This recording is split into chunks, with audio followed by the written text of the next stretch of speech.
छत्रपती संभाजी महाराजांचं स्मारक शिराळ्याच्या भुईकोट किल्ल्यावरती व्हावं हे फार वर्षापासून युवकांची लोकांची मागणी ही प्रामुख्यानं मी लोकप्रतिनिधी झाल्यानंतर लोकांना माझ्याकडे आग्रह केला आणि ती पूर्ण करण्याच्या दृष्टिकोनातून मी प्रामुख्यानं सातत्यानं प्रयत्न केले.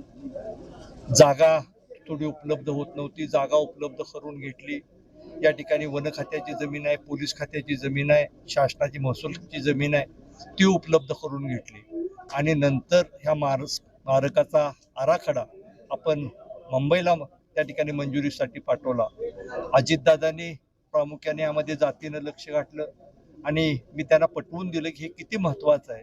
संभाजी महाराजांना सोडवण्याचा प्रयत्न हा फक्त शिराळ्याच्या भुईकोट किल्ल्यावरती एकमेव झाला आणि त्या प्रेरणा शिराळकरांना सातत्यानं महत्त्वाचे आहेत आणि हे स्मारक होणं गरजेचं आहे.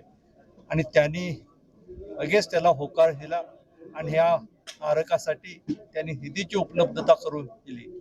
जवळजवळ कालच्या मार्चला 13,50,00,000 रुपयाचा निधी त्यांनी कलेक्टरना वर्ग केला. मात्र याची वर्क ऑर्डर मध्ये काही अडचणी आल्या, सरकार बदललं, मी लोकप्रतिनिधी राहिलो नाही. जे नवीन लोकप्रतिनिधी आले त्यांना ते खटकत होतं की याचं श्रेय हे मला मिळेल. मात्र श्रेयापेक्षा संभाजी महाराजांचं स्मारक हे फार महत्त्वाचं आहे. कारण कुणी उभा केलं, आज एवढे महाराष्ट्रामध्ये किल्ले उभा राहिले, त्या किल्ल्यावरती कुणी उभा केलं, काय उभा केलं, काही इतिहास नाही. आणि अशाच पद्धतीनं संभाजी महाराजांचं स्मारक या ठिकाणी होणं गरजेचं होतं आणि युवकांना, खास करून युवकांना प्रेरणादायी असणं आणि एक पर्यटनाच्या दृष्टिकोनातून महत्त्वाचं असतं आणि ही वास्तू चांगली जपली जावावी, हा भुईकोट किल्ला जपला जावा या दृष्टिकोनातून महत्त्वाचं होतं आणि त्या दृष्टिकोनातून हे संभाजी महाराजांचं स्मारक आपण मंजुरी आणली. आज मला आनंद होतोय.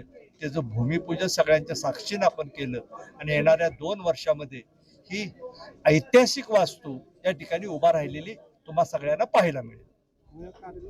कधी शुभारंभ कधी होईल? आता भूमिपूजन झाले,